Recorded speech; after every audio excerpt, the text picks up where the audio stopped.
হাজার বছর ধরে আমি পথ হাঁটিতেছি পৃথিবীর পথে। সিংহল সমুদ্র থেকে নিশীথের অন্ধকারে মালয় সাগরে অনেক ঘুরেছি আমি বিম্বিসার অশোকের ধূসর জগতে।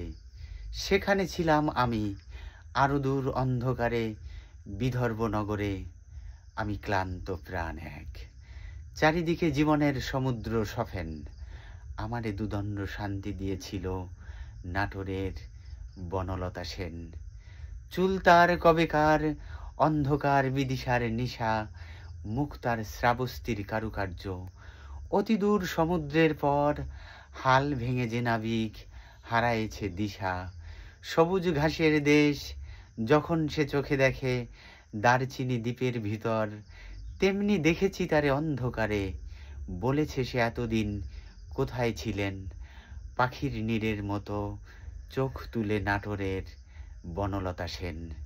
সমস্ত দিনের শেষে শিশিরের শব্দের মতো সন্ধ্যা আসে, ডানার রৌদ্রের গন্ধ মুছে ফেলে চিল। পৃথিবীর সব রং নিভে গেলে পাণ্ডুলিপি করে আয়োজন। তখনও গল্পের তরে জোনাকির রঙে ঝিলমিল। সব পাখি ঘরে আসে, সব নদী ফুরায় এ জীবনের সব লেনদেন। থাকে শুধু অন্ধকার মুখোমুখি বসিবার বনলতা সেন।